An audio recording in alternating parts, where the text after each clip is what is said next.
खड़ा। हाँ भाइयों, कहानी पर ध्यान दीजिएगा। राजकुमारी मीनाक्षी की शादी हो गई और देखिए विदा होकर अपने ससुराल पहुंच गई और आज सुहाग रात है और मन ही मन में सोच रही है कि काश मेरे पति कहीं इस बात को जानकर नाराज ना हो जाए। संकोच में है, तब तक महाराज पहुंचे।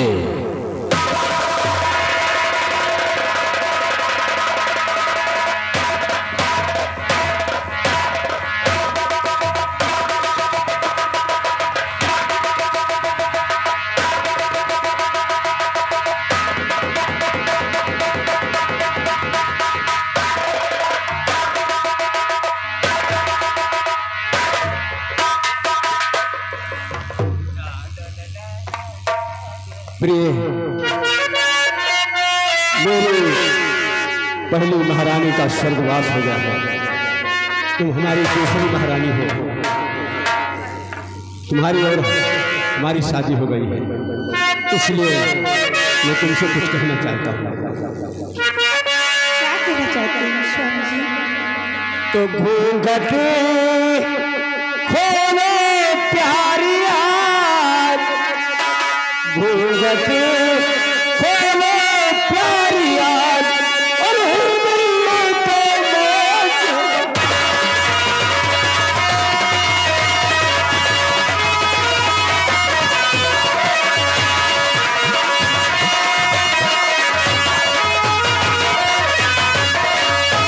जैसा मैंने सुना था वैसा देखा और रूप तुम्हारा देख कर खुशी हुआ मैं। माजरा साफ करो इजहार, लुटे ही नहीं मौजूदा।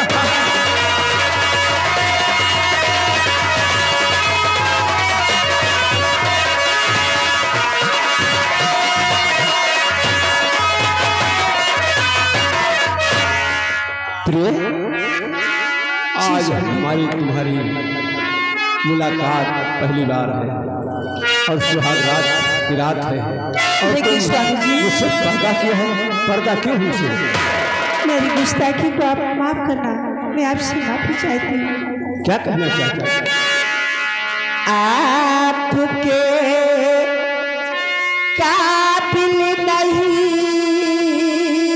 होना,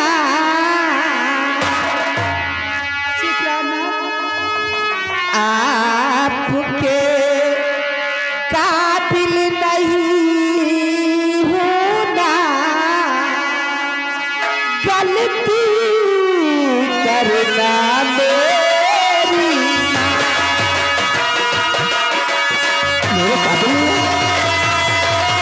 तुम्हारी क्या मदद कर सकता हूँ? विधवा में पहले हुई ऐ जीवन प्रार आधार, फूट गई किस्मत मेरी मेरे करम की बात बताते लगती मुझको लाज आपके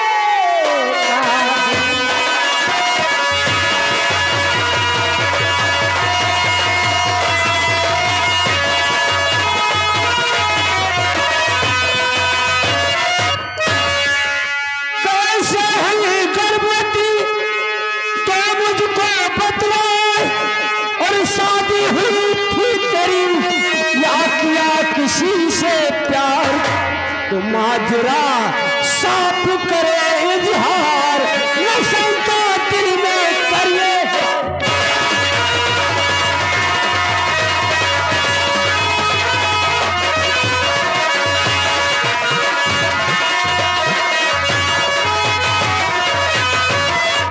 आप हमारी क्या मदद कर? स्वामी जी, एक दिन की बात थी, अपनी कहानी बताओ। मैंने राजमहलों में अपने पिताजी के पास पहुंची, उससे शिकार खेलने के लिए आज्ञा मैंने मांगी, उन्होंने आज्ञा दे दिया। और हाँ, रक्षा के हित सेनापति राम सिंह को मेरे साथ भेजा कि जाओ मेरी बेटी मीनाक्षी की तुम रक्षा करना। उन्होंने जब मुझे बियाबान जंगल में लेकर गए, वहां पर रक्षा क्या, उसने बच्चक बन गया, उसने मेरी इज्जत से खेलना चाहा। उतनी समय जोर शोर से मैंने चिल्लाई, चीखी बहुत जोर से चिल्लाई।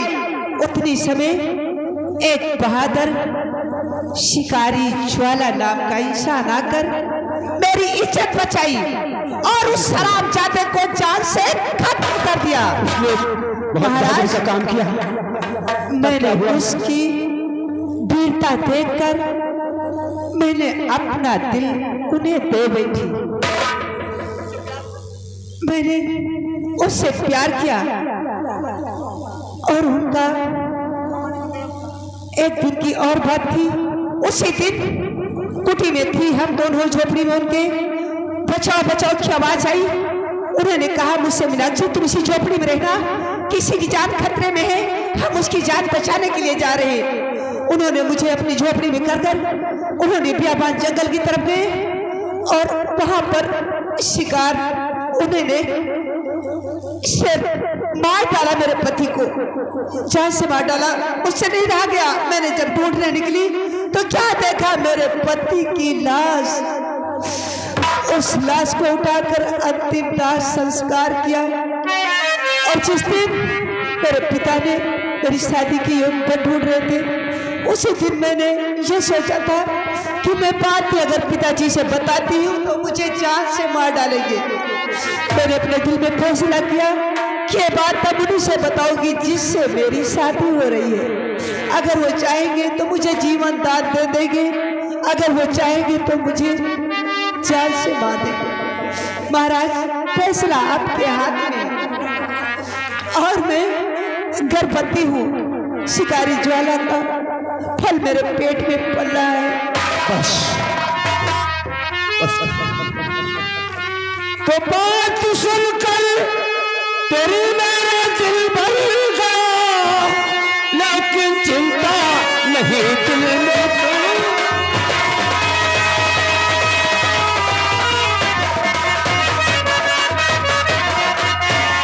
भावर संग हमारे और तुम्हारी परी, मैं करूँगा मदद रानी।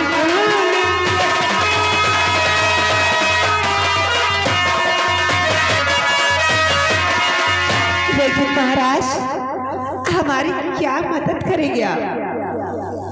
जी हाँ, दे चुका जो बचन उसको भूलूं नहीं, दे चुका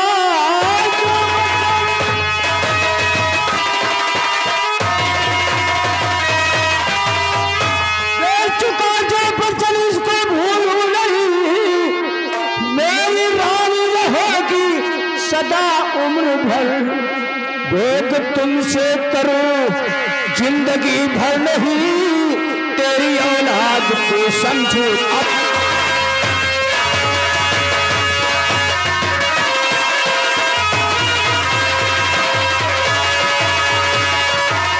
भेद तुमसे करो जिंदगी भर नहीं, तेरी औलाद को समझो अपना।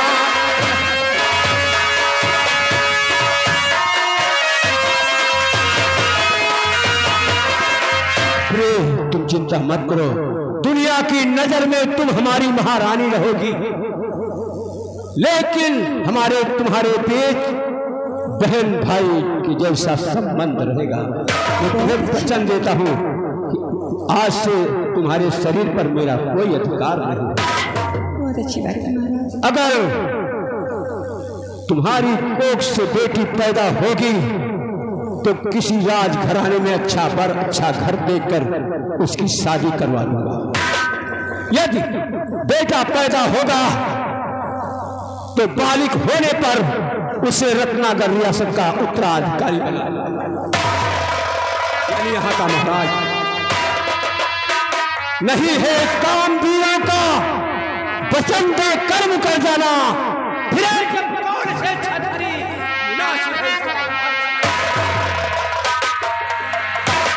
आज से तुम्हारी सेवा हमारे महल के दासियां करेंगे।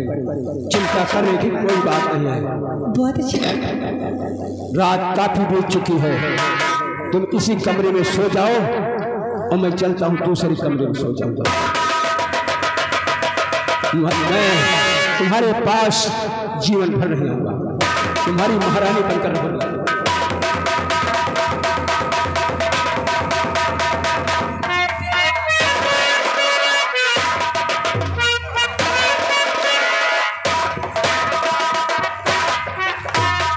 काका राम राम। जयराम जी की का हाल?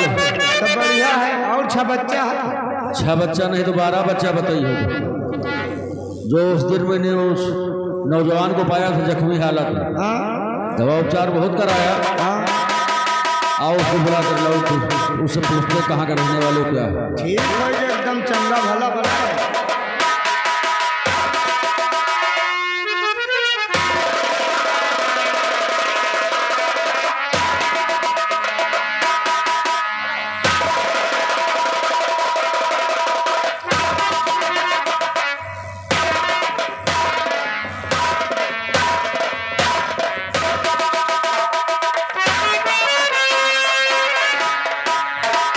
बेटा ये बताओ तुम्हारी तबीयत कैसी है? बाबा अब मैं बिल्कुल ठीक हूँ बाबा। मेरे जख्म भी काफी भर चुके हैं, अब मुझे कोई तकलीफ नहीं है बाबा। बेटा मैं क्या जानना चाहता हूँ कि आपका नाम क्या है, आप रहने वाले कहाँ के?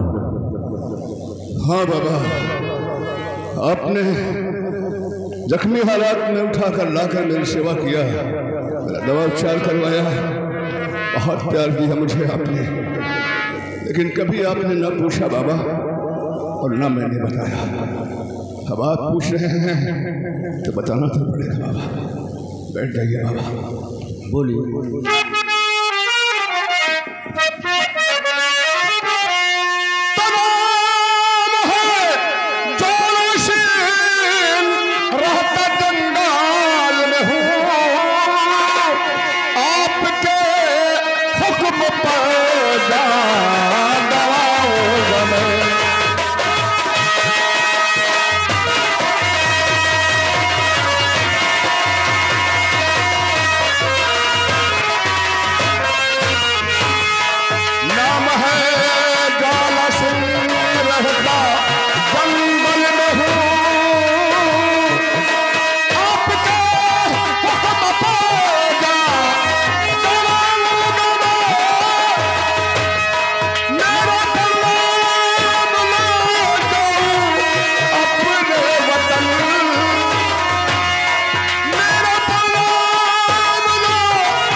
नाम ज्वाला सिंह है और जंगल है में रहते हो।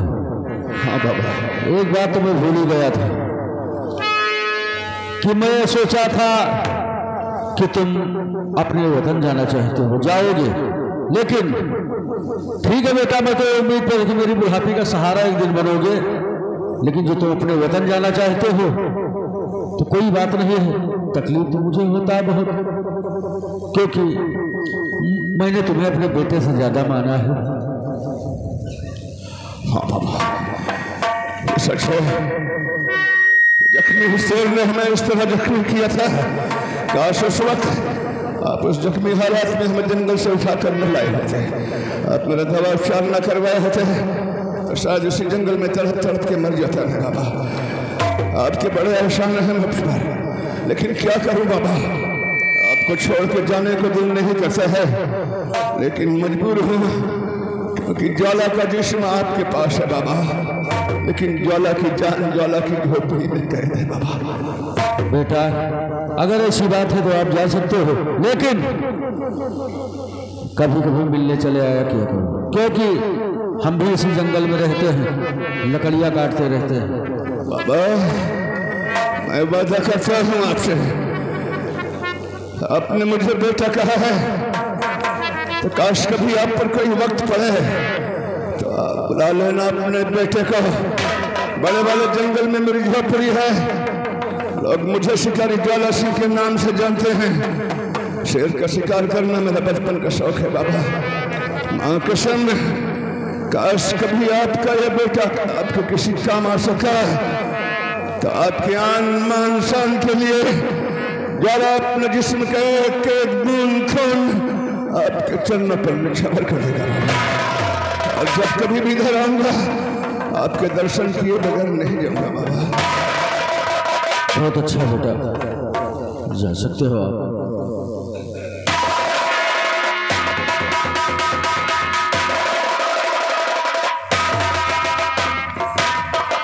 अपना ख्याल रखना बाबा।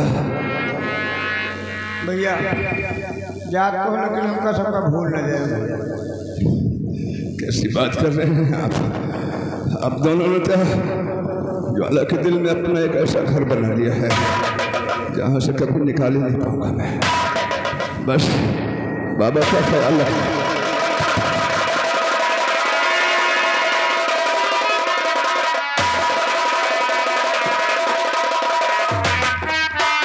मैंने सोचा कि ये लड़का मुझे मिला और ये हमेशा मेरे साथ रहेगा, लेकिन इसकी जान इसकी झोपड़ी में, ये मजबूरी है। आओ चलते हैं, लकड़ियाँ काटेंगे जंगल में अपने कारोबार में। हे बदरी मचंदावा, हे बदरी मचंदावा, चमक है कि नाही बदरी मचंदा